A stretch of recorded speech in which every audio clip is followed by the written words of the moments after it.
Hello learners, welcome to my YouTube channel. आज हम solve करने वाले हैं क्वेश्चन। तो देखिए स्क्रीन पर, which of the following events occur in the loop of Henley?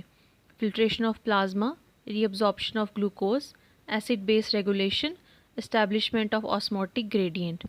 Loop of Henley means ये एक्सक्रीटरी सिस्टम का पार्ट है और मैं आज आपको रिव्यू दूंगी एक्सक्रीटरी सिस्टम का, ताकि आपके जितने भी MCQs हैं रिलेटेड टू एक्सक्रीटरी सिस्टम वो आपके सॉल्व हो जाएं। तो चलिए स्टार्ट करते हैं। Loop of Henley. Loop of Henley किस में हमारा आता है? ये नेफ्रॉन में आता है। नेफ्रॉन को अगर हम बोलें तो क्या कहा जाता है उसको? Structural and functional unit of kidney. जो ऑल ओवर ये किस में इंक्लूड होता है? आपके एक्सक्रीटरी सिस्टम में। अगर आपसे कोई इनके अलावा पूछे कि basic and structural and functional unit of life क्या है, तो सेल। अगर इस तरह पूछे what is the basic and functional unit of excretory system, nephron. Respiratory का पूछे तो एल्वोलाई। अगर सर्कुलेटरी सिस्टम का पूछे तो हार्ट एंड वेसल या कैपिलरी आप उसे बोल सकते हैं। जो ये आपका क्वेश्चन है ये एक्चुअली पार्ट है यूरिन फॉर्मेशन का। अब हमें पता है कि यूरिन फॉर्मेशन में 3 स्टेप्स इन्वॉल्व होते हैं: ग्लोमेरुलर फिल्ट्रेशन, ट्यूबुलर रीअब्जॉर्प्शन और ट्यूबुलर सिक्रीशन। अब हम इनको विद डायग्राम समझते हैं। अब चलिए देखिए, मैं इसको जूम कर लेती हूँ। ये जूम ठीक है। अब आप देखो, ये जो आपको ब्लैक कलर में दिखाई दे रहा है ये बोमेंस कैप्सूल है विद रीनल टिब्यूल। और ये ठीक है। अब ये देखिए रेड कलर में मैंने लिखा है एफरेंट आर्ट्रियोल। ये एफरेंट आर्ट्रियोल है और बीच में देखिए ये ग्लोमेरुलस बन रहा है और इससे जो बाहर निकल रही हैं ये ट्यूब्स, इनको बोलते हैं एफरेंट आर्ट्रियोल्स। ठीक है। एफरेंट आर्ट्रियोल्स का जो डायमीटर है वो कंपैरिजन टू बड़ा होता है टू एफरेंट आर्ट्रियोल्स से। आपको स्क्रीन में दिख रहा है। जब आपका ब्लड एफरेंट आर्ट्रियोल से फिल्ट्रेट होके एफरेंट आर्ट्रियोल में जाता है तो ये आपका टॉक्सिक ब्लड होता है, क्योंकि ये फिल्ट्रेट हो रहा है। अब देखिए ये है आपका ग्लोमेरुलस।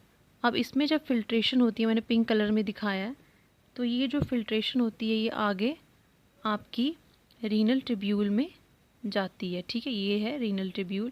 यहाँ पे आपका तीनों स्टेप मैंने बताए 1 2 3 करके। चलिए मैं बताती हूँ आपको। अब जब भी हमारा ब्लड जाता है ग्लोमेरुलस से रीनल ट्यूब्यूल में, तो तब हम इसे बताइए क्या कहते हैं? सोचिए, क्या हम इसे ब्लड कहते हैं या फिल्ट्रेट?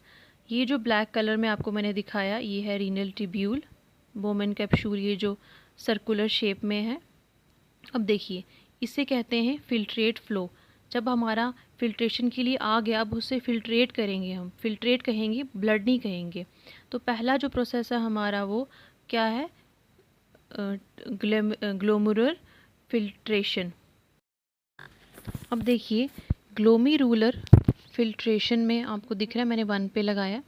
इसमें क्या होगा, जितना भी आप फिल्ट्रेट ब्लड हमारा फिल्ट्रेशन के लिए आएगा, वो कुछ चीज़ें जो होती हैं हमारी रीअब्जॉर्ब्ड हो जाती हैं हमारी कैपिलरीज़ में। जैसे हमने यहाँ पे दिखाया है, जिसको कहते हैं हम ट्यूबुलर रीअब्जॉर्प्शन। फर्स्ट स्टेप को ग्लोमेरुलर फिल्ट्रेशन, दूसरे दोनों स्टेप्स को हम ट्यूबुलर में करते हैं, क्योंकि ट्यूब्स में हो रही है रीअब्जॉर्प्शन भी और सिक्रीशन भी। तो देखिए जो हमारा सेकेंड स्टेप है वो किस में हो रहा है? हमारा रीअब्जॉर्प्शन हो रहा है, ट्यूब से रीअब्जॉर्प्शन, ट्यूबुलर रीअब्जॉर्प्शन। जैसे कि हमारा देखिए एक्सेस वाटर अगर आ जाता है फिल्ट्रेट होके, ग्लूकोज आ जाता है, हमारा अमाइनो एसिड्स आ जाते हैं, वाइटामिन्स आ जाते हैं, आयंस आ जाते हैं। यहाँ मैंने ये लिखा है वाटर सॉल्युबल अमाइनो एसिड, ये मैं इसको कर देती हूँ। ठीक है। अगर ये हमारा एक्सेस में फिल्ट्रेट हो गया तो ये तो चीज़ें हमें यूज़फुल है ना, हमारे यूज़ आएंगे। तो इसको हमने क्या करना है? एक्सक्रीट आउट नहीं करना, इसको हमने क्या करना है? रीएब्जॉर्ब कर लेना है। तो ये हो गया हमारा सेकेंड स्टेप। अब देखिए थर्ड स्टेप, ये रेड कलर से मैंने बताया। कभी कभी हमारी बॉडी में क्या होता है, आयन की concentration like H positive, potassium ion हमारे ब्लड में बहुत ज़्यादा बढ़ जाते हैं। मीन हमें बॉडी ये ब्लड का pH मेंटेन करना बहुत ज़रूरी है। तो इसलिए इस तरह के ions H positive, potassium ion हमारी बॉडी ब्लड से बाहर निकलने चाहिए। तो इसे क्या कहते हैं? एसिड बेस रेगुलेशन करना हमारी बॉडी में, जो किस में होता है? DCT और कलेक्टिंग डक्ट में। तो थर्ड स्टेप ये है हमारा, समझ लिया आपने? ठीक है। अब देखिए इसमें और है, ये जब एफरेंट आर्टरियोल से ब्लड हमारा फिल्ट्रेशन के लिए जाता है तो ये एफरेंट आर्टरियोल से एफरेंट आर्टरियोल से जब जाता है तो ये पैसिवली हमारा जो प्रोसेस होता है, क्योंकि एफरेंट आर्टरियोल का डायमीटर जो है वो बड़ा होता है और यहाँ पे एक हाइड्रोस्टैटिक प्रेशर जनरेट होता है जिसको हम बोलते हैं ग्लोमेरुलर हाइड्रोस्टैटिक प्रेशर, क्योंकि एफरेंट आर्टरियोल का डायमीटर बड़ा होता है कंपैरिजन टू इफरेंट का, इफरेंट आर्टरियोल से, जिसका हमारा वैल्यू क्या होता है 60 mmHg, Hg वो हमारा मरकरी। और इनका प्रेशर किस तरह क्यों जनरेट होता है, क्योंकि हम इनमें जो है डिफरेंस क्या है डायमीटर्स का, डायमीटर एफरेंट का बड़ा है कंपैरिजन टू इफरेंट। और लेकिन जो आप अंदर देख रहे हो ये देखो, ये जो पिंक कलर में ने ब्लैक कलर की जो बॉर्डर है इसमें भी हमारा एक प्रेशर बनता है, लेकिन ये नेगेटिव प्रेशर बनता है। क्योंकि आप देखो किसी जगह अगर भीड़ भाड़ होती है तो हम बोलते हैं कि नहीं जी पहले ये जगह साफ़ होने दो तो फिर आप नेक्स्ट में आइए, तो ऑलरेडी फिल्ट्रेट गया है वहाँ फ़िल्टर होने के लिए। तो यहाँ पे क्या होता है, ये फ़िल्टर कोशिश करता है कि पहले मैं फ़िल्ट्रेट हो जाऊँ फिर आप नेक्स्ट लाइए फ़िल्ट्रेशन होने के लिए। ये देखो मैंने और जूम कर लिया है, ठीक है, दिख रहा है आपको ये ऑरेंज, ये येलो कलर में। देखो जब ब्लड यहाँ से गया अब क्या होता है, अंदर भी एक प्रेशर जनरेट हुआ। देखो एफरेंट आर्टरियोल में मैंने क्या बताया, ग्लोमेरुलर हाइड्रोस्टैटिक प्रेशर यहाँ जनरेट होता है जो कि पॉजिटिव करता है, इफेक्ट डालता है कि यहाँ पे फिल्ट्रेशन हो। मैंने बताया आपको 60 mmHg। लेकिन यहाँ पे जो बीच में है ये नेगेटिव इफेक्ट शो करेगा, ये कहेगा कि फिल्ट्रेशन ना हो, तो इसको कहेंगे हम कैप्सुलर हाइड्रोस्टैटिक प्रेशर, जो कि हमारा कितना होता है 20 mmHg। अब देखिए एफरेंट आर्टरियोल से जब ब्लड और फिल्ट्रेशन के लिए जाएगा, हमारे ब्लड में एक प्रोटीन होता है, क्या आपको उसका नाम पता है, सोचिए, ए से उसका नाम है, मैं लिख देती हूँ यहाँ पे, अब पढ़िएगा ये खुद कि ए से कौन सा प्रोटीन होता है हमारा। अब क्या है, एफरेंट आर्टरियोल में जब ये यहाँ से ब्लड फिल्ट्रेशन के लिए जाएगा तो यहाँ पे जो प्रोटीन है ये इसको पानी को ऐसे कोलाइड करके रखेगा कि मत भाई अभी फिल्ट्रेशन के लिए मत जाओ, तो ये भी काइंड ऑफ नेगेटिव प्रेशर जो है जनरेट करता है, इसको बोलते हैं ब्लड कोलाइडल प्रेशर। ये जो है 30 mm, ये माइनस मत करिए कि माइनस में वैल्यू नहीं, ये मतलब कि नेगेटिव प्रेशर जनरेट कर रहे हैं, नेगेटिव, ये नेगेटिव साइन मीन कि ये फेवर नहीं कर रहे हैं फिल्ट्रेशन को, कंपैरिजन टू ये फेवर कर रहा है, तो इसको मैंने प्लस लिख दिया, ठीक है। अगर हम नेट फिल्ट्रेशन इनकी बात करें तो देखिए हमने क्या किया, 60 जो है हमारा ग्लोमेरुलर हाइड्रोस्टैटिक प्रेशर है वो लिख दिया, माइनस कर दिया हमने। अब देखिए एक का हमारा था 30 और प्लस 20, अब हमने क्या किया 60 वैसे ही रखा, इन दोनों को प्लस करके हमारा 50 आया, तो इनका ऑल ओवर क्या आया 10 mmHg। इतना प्रेशर काफ़ी होता है हमारे फिल्ट्रेट को एक आगे पुश करने के लिए, तो इस तरह हमारा जो है वो फिल्ट्रेशन हो जाएगा। इतनी बात आपको समझ आई सबको। अब देखिए हमने ग्लोमेरुलर फिल्ट्रेशन में क्या कहा कि ये क्या है, एक पैसिव प्रोसेस है, इसमें कोई नीड ऑफ एनर्जी नहीं होती है, और ये पैसिव प्रोसेस है मतलब ये किस तरह हुआ, प्रेशर डिफरेंस की वजह से। प्रेशर डिफरेंस किस किस के बीच में, एफरेंट आर्टरियोल का डायमीटर बड़ा होता है, इफरेंट का डायमीटर कम होता है। अच्छा ये नॉन सेलेक्टिव फिल्ट्रेट है, मतलब ये सबको फिल्ट्रेट कर देता है, हमारे यूज़फुल सब्सटेंसेस लाइक ग्लूकोज है, अमाइनो एसिड है, ये सबको फिल्ट्रेट कर देता है। इसको पता ही नहीं चलता कि मैंने कोई यूज़फुल चीज़ है उसको फिल्ट्रेट नहीं करना, लेकिन इसने सबको फिल्ट्रेट कर दिया। देखिए जैसे अगर पानी है उसको भी फिल्ट्रेट कर गया, वाटर सॉल्युबल विटामिन्स हैं, आयंस हैं, अगर आपने कोई एंटीबायोटिक खाया उसको भी कर देगा, यूरिया, यूरिक एसिड। देखिए इसमें सब फिल्ट्रेट हो रहे हैं, लेकिन इसमें एक चीज़ फिल्ट्रेट नहीं होती है, प्रोटीन। यहाँ पे ये प्रोटीन को फिल्टर नहीं कर सकता, तो हम इसे क्या बोल सकते हैं कि डीप्रोटोनाइज्ड प्लाज्मा। यस, इसे हम डीप्रोटोनाइज्ड प्लाज्मा भी बोलते हैं। आपको ये चीज़ समझ आई। अब देखिए मैं इसको थोड़ा जूम आउट करती हूँ, आगे चलते हैं। अच्छा नेक्स्ट स्टेज क्या हमारा, ट्यूबुलर सिक्रीशन। मैंने आपको बताया ट्यूबुलर सिक्रेशन में क्या है, हमारा ब्लड का पीएच मेंटेन करना, जिसको हम क्या बोलते हैं एसिड बेस रेगुलेशन। अब ये जो एसिड बेस रेगुलेशन है ये कहाँ से आ रहा है, जो हमने एसिड बेस करवाया ये हमारे ब्लड से जा रहा है हमारे फिल्ट्रेट में। मैंने आपको पहले ये देखो, चलो मैं दिखाती हूँ, ये मैं ब्लैक रेड कलर में बनानी चाहिए थी लेकिन चलो अब मेरे पास ब्लैक ही है, मैंने ब्लैक में बता दिया आपको। ये जब कैपिलरीज हैं ऊपर, ये ब्लड से हमारा इधर जाएगा, फिल्ट्रेट को हम वापस करेंगे, हमारा ये आयन है, H पॉजिटिव है, पोटाशियम आयन है, तो हमने ये, क्योंकि हमने क्या करना है, ब्लड के पीएच को मेंटेन करना है। ये जो रेड कलर का नेटवर्क आपने देखा, इसको पेरिटिबुलर कैपिलरीज भी बोलते हैं। अब देखिए यहाँ पे देखो, ये सब है रेड कलर में आपका पूरा नेफ्रॉन है। ये इफरेंट आर्टियोल से आपका ब्लड गया ग्लोमेरुलस में, ग्लोमेरुलस से आपका फिल्ट्रेशन हुआ, फिल्ट्रेशन से कुछ जो यूज़फुल सब्सटेंसेस थे like glucose, amino acid, ions जो वो रीअब्सॉर्ब्ड हो गए। ये देखिए पीसीटी में अब मैंने प्लेन बनाया है ये, इसमें जितने जितने भी हमारी यूज़फुल चीज़ें हमने उनको रीअब्सॉर्ब कर लिया। ठीक है, यहाँ पे आपको दिख रहा है पीसीटी में। अब देखो पीसीटी में हमारा क्या हुआ है, ग्लूकोज रीअब्सॉर्ब्ड हुआ है। देखो अब क्या हमारा ये जो है लूप ऑफ हेनले इसको बोलते हैं। लूप ऑफ हेनले में ये जो है आपका descending lymph of loop of Henle है, ये मैंने एरो भी नीचे दे दिया देखिए, और ये आपका जो असेंडिंग लूप ऑफ हेनले है। ठीक है, अब आपने देखना है कि जो असेंडिंग लूप ऑफ हेनले है, it is only permeable to water, means सिर्फ पानी ही बाहर आ सकता है। अगर पानी बाहर आ गया फिल्ट्रेट से, तो फिल्ट्रेट क्या हो जाएगा, concentrated, but it is impermeable to salts. ये सिर्फ पानी को ही बाहर आने देता है, सॉल्ट को नहीं आने देता। ठीक है, ये बात आपने याद रखनी है, बड़ी इंपॉर्टेंट है कि किस डिसेंडिंग लूप और असेंडिंग लूप में कौन किसके परमिएबल है। अब देखिए, अब ये जो हमारा असेंडिंग लूप है, ये ओनली परमिएबल टू सॉल्ट, जैसे सोडियम आ गया, क्लोराइड, कैल्शियम, ये इन्हीं को अलो करता है बाहर आने के लिए, लेकिन इम्परमिएबल टू वाटर। फिर हमारा आ जाता है कलेक्टिंग डक्ट। लेकिन डीसीटी में, डिस्टल कॉन्वोल्यूटेड ट्यूब्यूल में क्या होता है, यहाँ पे खुद से नहीं रीअब्जॉर्प्शन स्टार्ट हो जाती है, ये स्पेशल कंडीशंस पे रीअब्जॉर्प्शन करता है, तो तब इसको बोलते हैं कंडीशनल रीअब्जॉर्प्शन।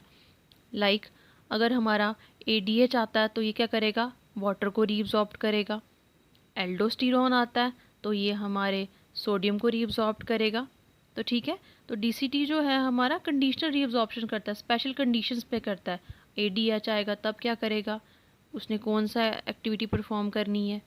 तो समझ आइए आपको, ये इतना समझा दिया मैंने। चलिए अब इसको जूम इट आउट करती हूँ मैं। अब देखिए हमारे क्वेश्चन पे चलिए, क्या क्वेश्चन में पूछा था हमारा कि कौन सी चीज़ें हमारी लूप ऑफ हेनले में होती हैं। Filtration of plasma, reabsorption of glucose, acid base regulation, establishment of osmotic gradient. अब आप मुझे बताओ फिल्ट्रेशन ऑफ प्लाज्मा किस में होता है, और रीअब्जॉर्प्शन ग्लूकोज पीसीटी में अभी मैंने आपको बताया, एसिड बेस रेगुलेशन मैंने आपको कहा थर्ड स्टेप है हमारा, और ये फिल्ट्रेशन ऑफ प्लाज्मा किस में हुआ, ग्लोमेरुलर्स में। ये तीन चीज़ें तो आपको यहाँ से आप अभी तक जितना पढ़ा उतना सॉल्व कर सकते हो। तो लूप ऑफ हेनले में हमारा ये तीनों चीज़ें नहीं होती हैं, ये चीज़ें तो हमारी एलिमिनेट होगी। अब जो मेन है, लेकिन हम उसको पढ़ेंगे, ऐसे नहीं कि वो हमारा एक ऑप्शन बचा तो हम उसको पढ़ेंगे नहीं, हम उसको पढ़ेंगे। चलिए चलते हैं आगे। अब देखो ये भी हो गया हमारा ट्यूब। अच्छा, ग्लोमेरुलर रीअब्जॉर्प्शन में मैंने आपको कहा पैसिव रीअब्जॉर्प्शन होती है, लेकिन ट्यूबुलर रीअब्जॉर्प्शन में क्या होता है हमारा, एक्टिव रीअब्जॉर्प्शन भी होती है हमारी, और हमारी पैसिव रीअब्जॉर्प्शन भी होती है। ठीक है, एक्टिव रीअब्जॉर्प्शन का मतलब है कि हमारा एनर्जी का यूज़ होता है। एनर्जी किस लिए यूज़ होती है, जब हमने कोई ज़रूरी चीज़ों को वापस रीअब्जॉर्ब करना है, जैसे हमारा सोडियम है, पोटाशियम है, हमारे आयंस हैं, अमाइनो एसिड है। चलिए आप यहाँ पे ये एटीव को अगर नहीं समझ आता तो आप ऐसे कर लीजिए याद कि एक्टिव रीअब्जॉर्प्शन में हमारी एनर्जी को हम यूज़ करते हैं। ठीक है, इजी समझने के लिए। तो एनर्जी हमारी कहाँ लगती है, जब हमने कोई चीज़ इंपॉर्टेंट रीअब्जॉर्ब करनी है, तो इन सब के लिए हमारा क्या होगा, एनर्जी यूज़ होगी। और पैसिवली रीअब्जॉर्प्शन के लिए जो भी नाइट्रोजनियस वेस्ट है वो पैसिवली हमारी बॉडी में रीअब्जॉर्ब होते जाएंगे। ठीक है, इतना समझ आ गया आपको। अब मेन आपका counter current mechanism. Counter current mechanism हम किस लिए यूज़ करते हैं, टू कंसनट्रेट यूरिन। ठीक है, हमने यूरिन को कंसनट्रेट करना और पानी को हमने एब्जॉर्ब करना है।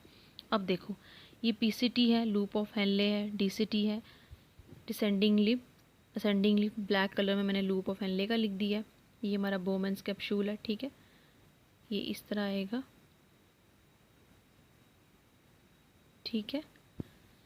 अब देखो जो लूप ऑफ हेनले है इसकी ये क्या होगी, डिसेंडिंग लिम्फ, ये होगी असेंडिंग लिम्फ, लेकिन जो इसके बाहर स्ट्रक्चर बनता है कैपिलरीज का उसको हम बोलते हैं वासा रेक्टा।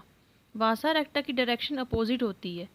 देखो असेंडिंग लिम्फ के ये इसकी असेंडिंग लिम्फ की डायरेक्शन अगर इस तरफ है तो इसकी जो वासा रेक्टा की वो डिसेंडिंग की तरफ होगी, इन दोनों की डायरेक्शन अपोजिट होगी। इसी तरह आप देखो descending lymph of loop of Henley की लोअर की तरफ है लेकिन दूसरे की अपर की तरफ होगी। काउंटर करंट मैकेनिज्म में क्या होता है, हमने करना क्या, कंसंट्रेट करना है यूरिन को, मतलब कम से कम हमारा पानी जो है वो बाहर निकले। देखो लूप ऑफ हेनले में एक तरफ डायरेक्शन अगर इस तरफ होगी दूसरे की उस तरफ होगी तो ये काउंटर करंट मैकेनिज्म बनेगा। लूप ऑफ हेनले ये हो गया, देखो डायरेक्शन एक की यहाँ है, वासा रेक्टा की अपोजिट है, इसकी वासा रेक्टा की नीचे एक ही है, आपका काउंटर करंट मैकेनिज्म बनेगा। तीसरा ये आपस में भी तो बनेगा, लूप ऑफ हेनले और इसका, इनका भी बन गया काउंटर करंट मैकेनिज्म, और अपोजिट साइड में भी हमारा काउंटर करंट मैकेनिज्म बन गया। तो 3 काउंटर करंट हमारा मैकेनिज्म बनेंगे, लेकिन हमने ये सब कुछ करना क्यों है, कंसंट्रेट यूरिन को। अब देखो जो हमने कंसंट्रेट करना है यूरिन को, ये हमारा लूप ऑफ हेनले है, ठीक है। हमें पता है लूप ऑफ हेनले जो है वो ये इस साइड से पानी पूरा निकालता है, और ये वासा रेक्टा, अभी जो बीच में स्पेस है इसको हम बोलते हैं मेडुलरी इंटरस्टिशियम। मेडुलरी इंटरस्टिशियम में क्या होता है, हम यूरिन को कंसंट्रेट करेंगे 2 तरीके से, NaCl की कंसंट्रेशन बढ़ा के और यूरिया की कंसंट्रेशन बढ़ा के। अब देखो ये जो हमारा असेंडिंग लिम्फ है लूप ऑफ हेनले का, यहाँ से हमने क्या कहा था, this is permeable to ions, NaCl बाहर निकलेगा। जब NaCl बाहर निकलेगा, अब देखिए यहाँ से ये पाथ फॉलो करेगा वासा रेक्टा की डिसेंडिंग लिम्फ पे, यहाँ से ये देखो ये पूरा रिवॉल्व करेगा और ये पूरा घूम के आएगा यहाँ पे, कहाँ, descending lymph of loop of Henley में। तो यहाँ पे पूरा इकट्ठा हो जाएगा हमारे आयंस वगैरह। जब काफ़ी ज़्यादा यहाँ पे आयंस हमारे इकट्ठे हो जाएंगे तो ऑस्मोलैरिटी बहुत ज़्यादा बढ़ जाएगी, तो अब क्या होगा, पानी निकलेगा, यही तो हम चाहते थे। एक तो इस वे से हम पानी अपना बढ़ाएंगे, दूसरा वे है हमारा यूरिया। कलेक्टिंग डक्ट से क्या होगा हमारा, हम यूरिया को बाहर निकालेंगे, यूरिया वहाँ से बाहर निकलेगा, यहाँ पे आएगा सेंटर में, देखिए मेडुलरी इंटरस्टिशियम में, फिर यहाँ से ये पूरा अपना एक पाथ फॉलो करके वापस कलेक्टिंग डक्ट में जाएगा, कलेक्टिंग डक्ट से ये वापस इंटरस्टिशियम में आएगा, फिर कलेक्टिंग डक्ट में जाएगा, कलेक्टिंग डक्ट से यूरिया इंटरस्टिशियम में। ये जो पाथ फॉलो कर रहा है ये किस लिए कर रहा है कि हमने यूरिया इंटरस्टिशियम में थोड़ी देर के लिए बढ़ाना है ताकि जो है पानी हमारा एब्जॉर्ब्ड हो जाए। तो देखिए लास्ट हमारा जो बचता था क्या था, एस्टेब्लिशमेंट ऑफ ऑस्मोटिक ग्रेडियंट, तो यही हमारा था आपका आंसर, यही आएगा, ठीक है। देखा आपने, एस्टेब्लिशमेंट ऑफ ऑस्मोटिक ग्रेडियंट। तो लूप ऑफ हेनले में क्या होता है, ऑस्मोटिक आपका ऑस्मोटिक ग्रेडियंट होता है। तो थैंक यू सो मच।